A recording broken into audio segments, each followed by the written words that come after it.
Welcome back to Crime on the Clark Fork, the true crime podcast where I tell you about big crimes that happen in small places, with each case having occurred in areas with populations of 15,000 or less.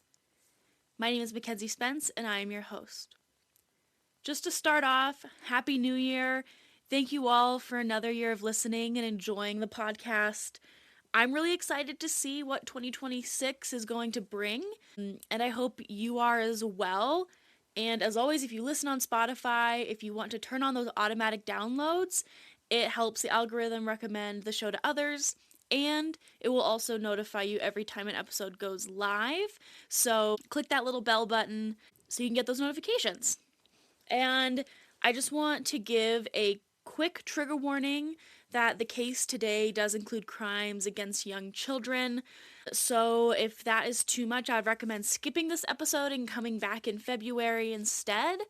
I will give a warning when I get into what happens to the child in this case, so you'd be able to skip past that, but it does get talked about. So if that's not your jam, I totally understand, and I will see you next month. This is also a longer episode with a 14-page script, so we're just going to buckle in and get into it. The sources for this episode are Wikipedia, Census.gov, Parents of Murdered Children, Oxygen, Find Law, The Cinemaholic, The Philadelphia Inquirer, The Sentinel Philadelphia Daily News, DeathPenaltyInfo.org, the Commonwealth of Pennsylvania, and FindAGrave.com. Bridgeport, Pennsylvania, 1999. Population 4,580. On Tuesday, July 6th, 1999, a man arrived home from his job at a local car wash to find his girlfriend, Jennifer Still, lifeless in their apartment that they shared in Bridgeport, Pennsylvania. This was just 2 days after her 20th birthday. She was located in their bedroom on the floor when he arrived, and he immediately called 911. The police made it to the scene quickly, where they found Jenn lying on her back in a pool of blood. It appeared as if she had been stabbed multiple times in the abdomen, as well as having her throat slashed, nearly decapitating her. Her autopsy found that she had been stabbed 15 times, and her throat was indeed cut. The crime scene began being processed immediately, and investigators identified that there was no sign of forced entry, which made them believe that Jenn knew her killer.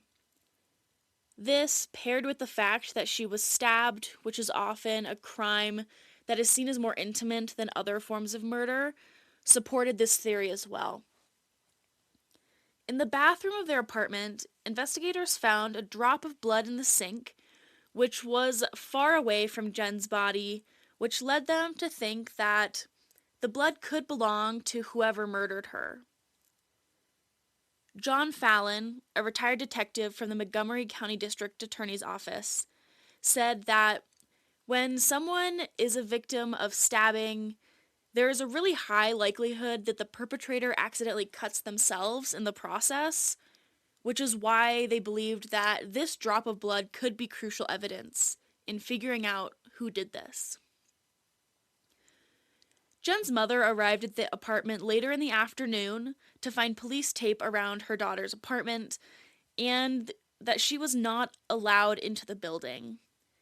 The police wouldn't tell her why, but she was taken to the Bridgeport police station, where they told her that her daughter had been murdered.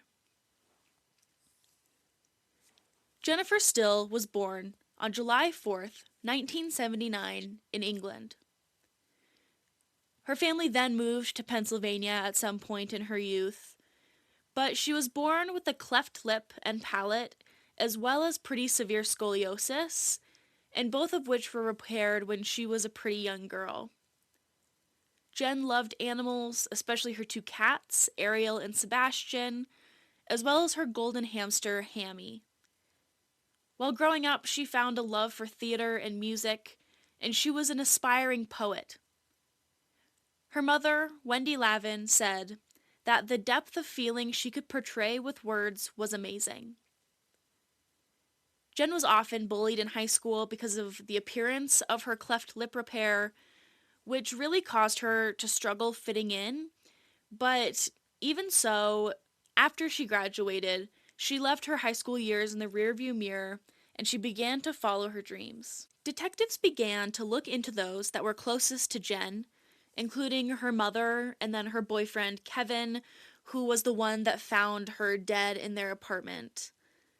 In Kevin's interview, he was able to provide an alibi for the time of the murder because he was at work all day, which was able to be corroborated when they looked into it further. He also had no cuts or scrapes that they likely would have been able to see and that would have happened in a crime like this.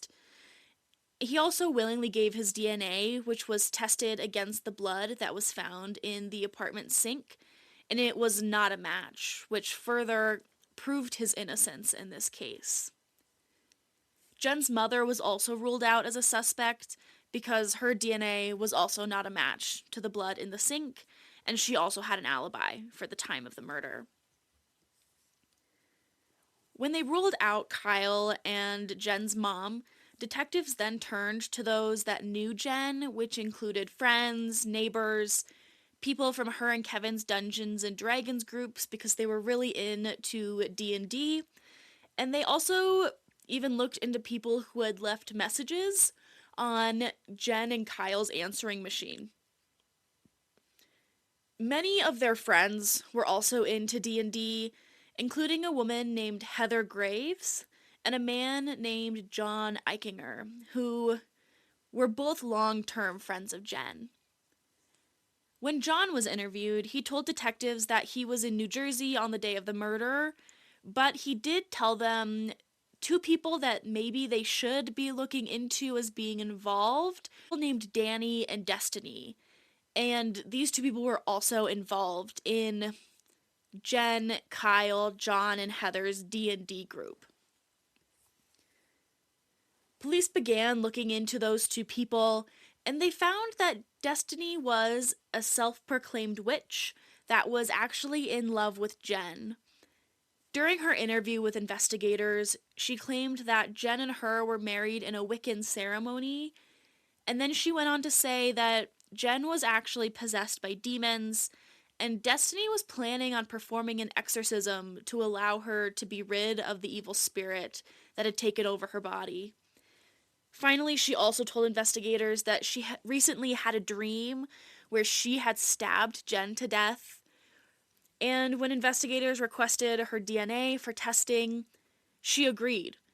And her DNA also did not match the blood in the apartment sink. Neither did Danny's, the other individual that John said they should look into. When Jenn's mother was asked about Jenn's involvement in witchcraft and other dark arts, she said that it wasn't true. Her daughter was never into that. But even so, the media really went wild with that information, that Jenn was into witchcraft and into Wiccan and some of the dark arts. But at this point, the case went cold because police could not find any other suspects, nor could they find any DNA in their system that matched that they found in that apartment sink. 6 years later, in 2005, just 10 minutes away from the apartment complex that Jenn was murdered in, a triple homicide was committed. Now, this is where I begin to talk about crime against children. So if you don't want to hear this, I would recommend skipping while I get into this. George Greaves arrived home in King of Prussia, Pennsylvania on March 25th, 2005, after he had gotten off work at a local furniture store.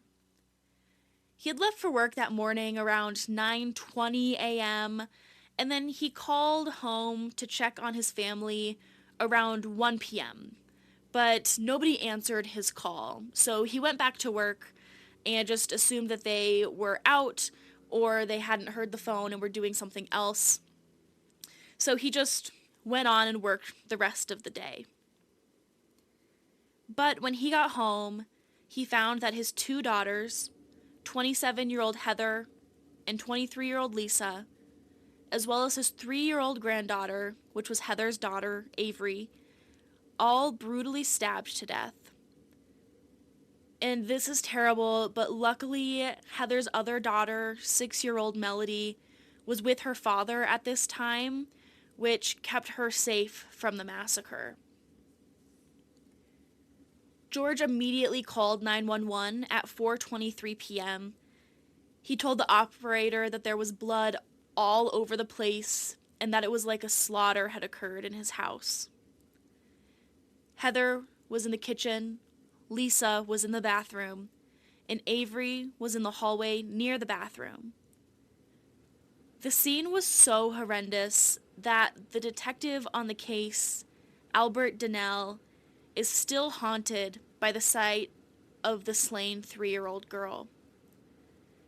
It didn't take long for the detectives to notice that the wounds to the 3 victims were eerily similar to those of Jenn Still, which had happened 6 years previous. Interestingly, Heather had been someone that police had interviewed early on in Jenn's case. Heather was born on March 29th, 1977, and was known for being a light of sunshine and often looked for the good in people. She loved Christmas and St. Patrick's Day, and she was an amazing mother to her 2 daughters, Melody and Avery. She was a stay-at-home mom at the time of her murder, but she was also a member of the King of Prussia Volunteer Fire Department and participated in the Girl Scouts with her daughters. Lisa was born on June 9th, 1981, and she was a talented surgical technician who had plans to go to nursing school. She was someone that everyone loved and would do anything for her friends. Avery was born on August 21st, 2001, and never missed a chance to say, "I love you, Pop Pop," every day to her grandfather, George. She had just started preschool in September of 2004 and would often call her grandparents on the phone to tell them that she was a big girl now.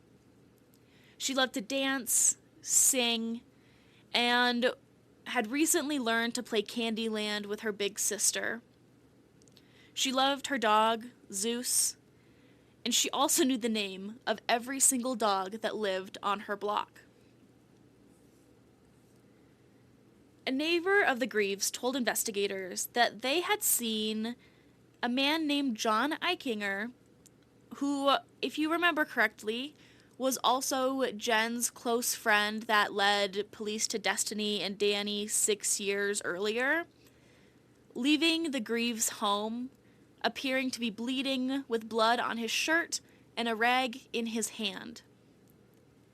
Heather had told her neighbor that she was expecting Eichinger to deliver flowers that she had brought for herself, but reiterated that she only considered him a friend and didn't want any form of romantic relationship with him. So when the police heard this, they immediately went to Eichinger's place of work, which was the Acme Food Market in Summers Point, New Jersey. When they got there and they found Eichinger, he agreed to be interviewed and was brought to an office on the 2nd floor of the Acme Food Market, and the detectives told him that he was not under arrest and he was free to leave at any time. When investigators asked him about why he had a bandaged up hand, he claimed that he sustained wounds from a dog that had bitten and scratched him on his hand and up his arm, which required the bandaging. He then told police that he had an alibi for the time of that triple homicide and that he was actually at the Ocean City Boardwalk in Maryland, 3 hours away at the time, earlier that day. Now, investigators did not believe that Eichinger was telling the truth, so one of the detectives walked out of the room for a couple minutes and then returned. And when he returned to the room, he lied to Eichinger, stating that he had just gotten a phone call and received information that Eichinger's DNA was found in the Greaves driveway that would link him to the murders. And that's all it took. Eichinger immediately confessed to the murder, saying that he did it. And just to clarify, one of the detectives asked, "Do you mean you killed Lisa, Avery, and Heather Greaves?" To which Eichinger said yes. After he made this confession, Eichinger was immediately read his Miranda rights, which he stated that he understood and that he was voluntarily waiving these rights to silence. He admitted that he was in love with Heather, but that she had rejected him, and this caused him to become very angry and led to the killing spree in the home.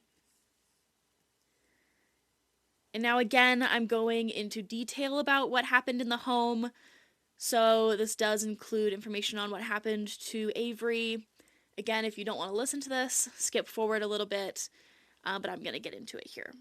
So, on the morning of March 25th, 2005, Eichinger had spoken with Heather at 8:42 a.m., and she had asked him to deliver flowers that she had bought herself for her birthday.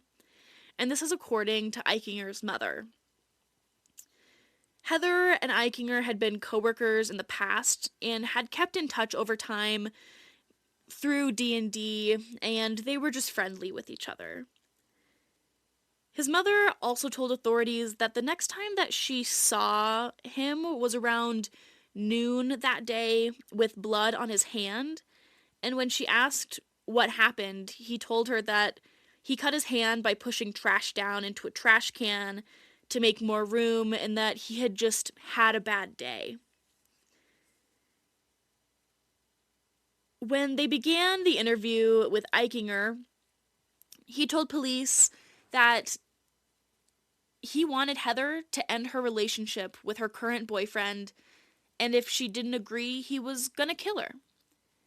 When he arrived at the residence, he hid the knife that he used in the murder and a pair of rubber gloves in his waistband, which was then hidden underneath a jacket that he was wearing. When he got to the house, he noticed that Lisa's car was in the driveway, so he wanted to circle the block a few times to see if Lisa would leave, but after noticing that she probably wasn't leaving anytime soon, he decided to park and go and knock on the door.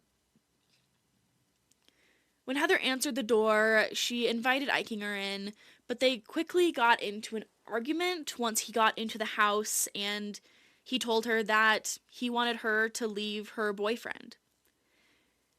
When she said no, he stabbed her multiple times in the stomach, and he told police that he decided to stab her in the stomach rather than the chest because when he had watched movies or read books, he heard that it was easier to hit organs there than it would have been if he stabbed her in the chest, where he was also more likely to hit bone. Now, Avery, the 3-year-old, who he had actually known since she was a baby, was in the room at the time of her mother's murder, and Heather yelled at Avery to call 911 while she was being attacked. Eichinger turned away from Heather and then slashed Avery's neck, which she started to run down the hallway before she collapsed just outside of the bathroom, passing from her wounds. Finally, Lisa's sister came out of the bathroom after hearing the commotion out in the kitchen, and Eichinger went after her too. He stated that he couldn't have any witnesses because he didn't want to go to jail. Lisa attempted to run back to the bathroom and shut the door behind her, but unfortunately, Eichinger was able to overpower her, and he stabbed her 35 times, also in the stomach. Now, this is really the worst part of this to me while I was researching it. But as he began back down the hallway to the kitchen, Avery was face down, and he stabbed her once again in the back, but he stabbed her with such force that the knife went through her body and into the floor beneath her, which is just absolutely terrible. He then went back to Heather, who was actually still alive at this time, and stabbed her one more time in the diaphragm before finally slitting her throat. When he was done with this rampage, he moved to the kitchen sink to wash his hands, and he noticed that he actually was cut himself. So he decided to use one of the rubber gloves to keep his blood from being left at the crime scene, his DNA being left at the crime scene. And then before he finally left the home, he went to Lisa and cut open her shirt to make it seem like she was the true target in the attack, which was a tactic to try and trick the police. When police asked why he murdered the little girl who he had known since practically she was born, he stated that he killed Avery because he knew that she would have been able to identify him to police. And finally, the last question that authorities asked was, due to the similarities in this triple murder and then Jenn Still's case, they asked him about Jenn Still's murder, and they told him that they believe he did that as well based on these similarities. They then reread him his Miranda rights at this time, and he agreed to waive them and confessed to the murder, and even stated that he used the same murder weapon. Jenn was just another woman who had denied his advances, causing him to snap. He completed a written confession and handed it over to the police, and then they gathered his DNA, which was a match to the drop of blood in Jenn's apartment sink. So they asked what happened on that day, July 6th, 1999. And Eichinger told investigators that on that day, he went to Jenn's apartment to try and convince her to leave her boyfriend Kyle for him. She rejected his advances, and Eichinger turned away from her because he could not believe that she was rejecting him. She approached him and put a hand on his shoulder, trying to comfort him, which actually enraged Eichinger. He was mad because he felt as if she was ripping his heart out and then trying to get close to him. And when she put her hand on his shoulder, he turned around and stabbed her in the stomach with a knife that he had hidden. Now, Jenn didn't immediately fall after being stabbed, but she did take a step away from him, and he said that when he stabbed her, the blood spattered onto him, and then he lunged at her, stabbing her over and over. He then slit her throat as she was sliding down the wall in her bedroom and allowed her weight to do the work of slitting her own throat.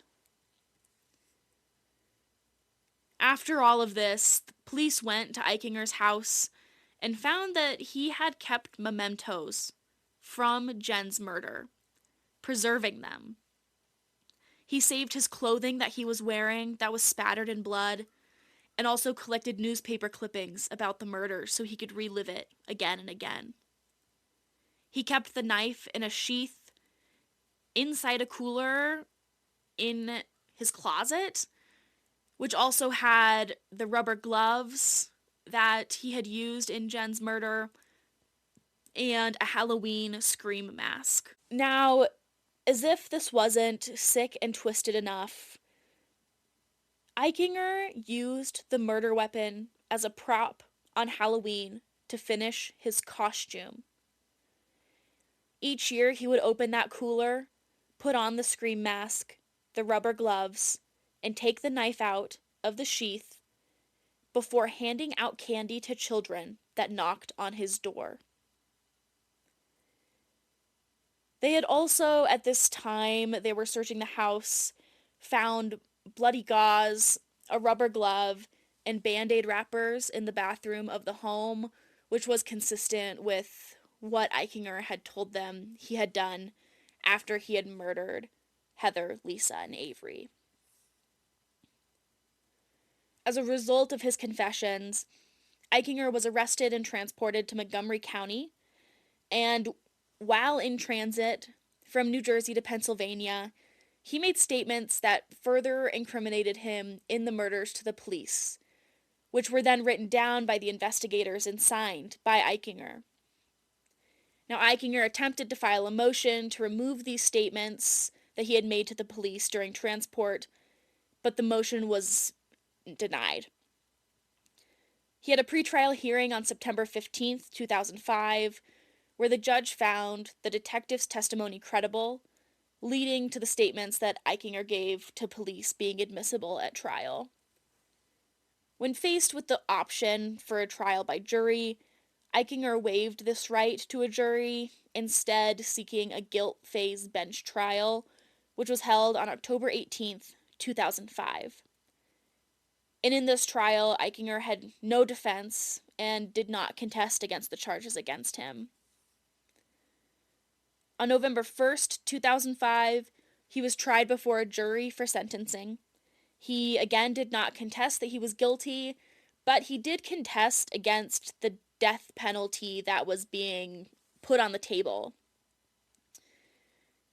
Even so, the judge sentenced him to life in prison for Jennifer Still's murder and 3 death sentences for the murders of Heather Greaves, Lisa Greaves, and Avery Johnson. He was also charged with 2 counts of possession of an instrument of crime and 3 counts of unsworn falsification to authorities. George Greaves was awarded custody of his other granddaughter, Melody, and has gone on to say that she gave him a purpose, a supreme purpose, and that he really needed her. For Wendy Levin, Jenn's mother, she has said that time cannot heal her loss, and that there's no such thing as closure, even if Eichinger is behind bars and on death row. She said that she had prayed to live long enough to see the murdering monster who killed her daughter put behind bars, and now she prays that she will live long enough to watch the executioners put the needle into John's arm. She stated that no amount of time in prison could ever make up for the agony and suffering that he caused Jennifer. Since being incarcerated, Eichinger has attempted to get off death row multiple times, but has been denied every single time. And during his incarceration, he wrote a 90-page journal and sent it to his brother, which again confirmed that he committed the murders and had done so with premeditated intent, which did not help his seeking to get off of death row. He's also attempted to argue that his first statements should not have been able to be used in court because he was not read his Miranda rights before he said that he did it, and also that he felt intimidated by the officers at his job when they first questioned him because they both had guns. He also said that after he was read his Miranda rights in that office, anything else that he had stated would have been led by statements prior to the reading of his rights. And most baffling, he stated that he was just following Acme store policy, which is don't resist a man with a gun. And he also added that, and I quote, "When you see a gun, give the person what they want," end quote. He argued that he relied on his 15 years of training with Acme, and when the judge heard this, the judge even said that this was one of the most wild reasons that they had heard a suspect give a confession to a police officer. Now, the court did find that even though his rights were not read prior to his initial confession, he knew that he was free to leave at the time of them and that he was not under arrest. So, after he made that initial confession, he was immediately read his rights and then placed into custody. And like I said earlier, overall, it was determined that there was no legal error or violation of Eichinger's Fifth Amendment rights, and it was put off the table. Eichinger then tried to get his confessions during that transport from New Jersey to Pennsylvania removed from the record, He argued that while he was in jail overnight in New Jersey, he was tormented by other prisoners, which caused him to waive his extradition the following morning, which released him to the Montgomery County detectives to then be transported back to Pennsylvania. He then argued by the time that he got into the vehicle with the detectives, he was sleep deprived from the verbal abuse of the other prisoners the night before. Boo-hoo. Honestly, the gall of this man is insane. And anyways, he says that his confession in the vehicle were not voluntary because he was sleep deprived and he was overcome by emotional pressure. Now, unfortunately for him, the detectives had read him his Miranda rights before he began talking in the vehicle, and he agreed to waive his right to remain silent. And then he was read his Miranda rights again before he signed the written confession.